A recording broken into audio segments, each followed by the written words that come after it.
Je vais te donner 5 étapes pour créer des vidéos courtes, Instagram, TikTok, Short, pour faire des millions de vues.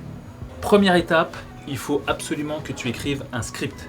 Le script va te donner la ligne directrice de ce que tu dois faire, mais plus que tout, lorsque tu écris ton script, tu vas pouvoir y mettre tous les mots-clés que tu veux qu'on retrouve à l'intérieur.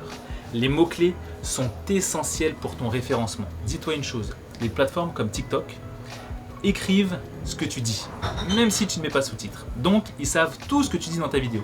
Et si tu dis des choses comme chat, petit chien, ok, tu t'intéresses aux animaux, immobilier, entrepreneuriat, ok, toi c'est plutôt investissement.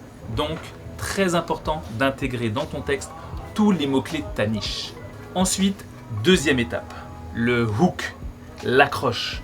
Les premiers mots qui vont sortir de ta bouche sont essentiels. Lorsque les gens font ça sur leur téléphone, dis-toi qu'à un moment, ils vont faire ça et s'arrêter.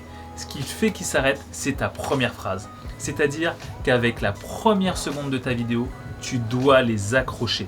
Cherche une phrase qui peut soit synthétiser, soit parfois être totalement hors contexte. Je te donne un exemple.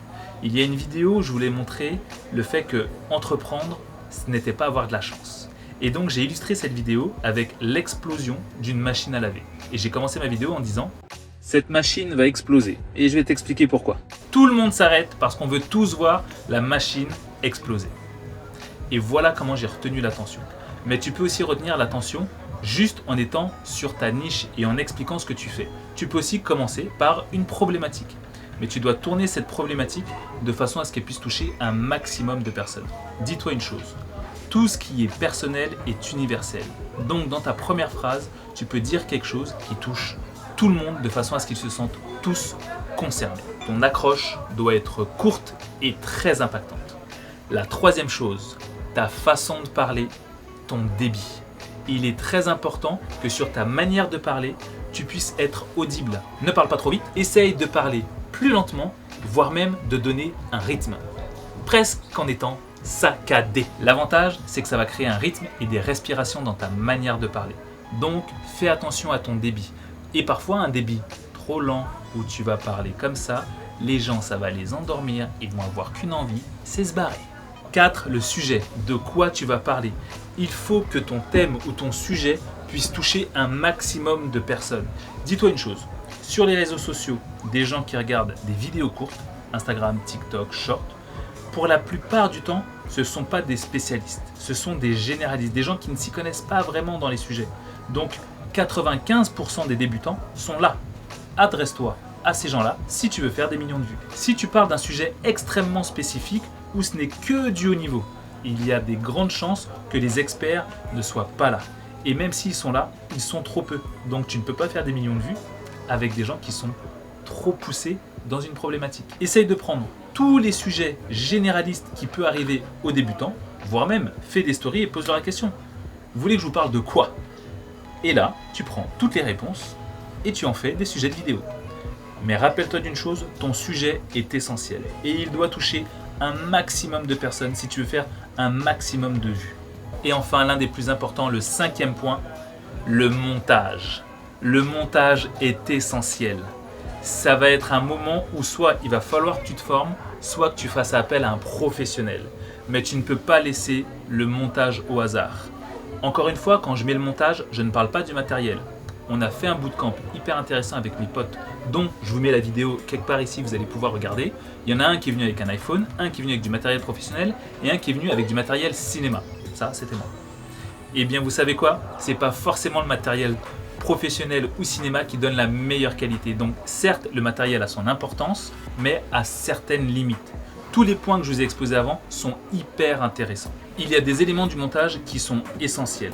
Déjà, 70% des gens qui regardent des vidéos sur leur téléphone ne mettent pas de son. Ils écoutent ça dans leur lit, au moment du réveil, ils veulent pas encore de son, ou bien ils sont dans le métro, ou bien dans les transports, ou bien ailleurs. Il y a trop de bruit autour d'eux, et puis ils ne peuvent pas mettre de son. Donc forcément, les sous-titres vont être importants.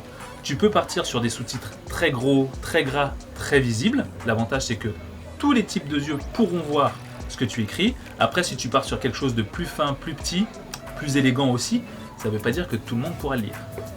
Mais en tout cas, tu l'as compris, les sous-titres, c'est hyper important.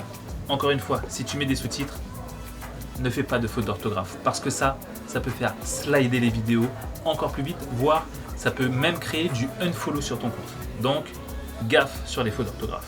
Ensuite, sur ce travail de montage, la première phrase que tu vas dire, il faut qu'elle soit impactante, comme tu le sais déjà. Mais il faut que l'image arrive ou que l'image fasse quelque chose de façon à ce que ça attire l'attention.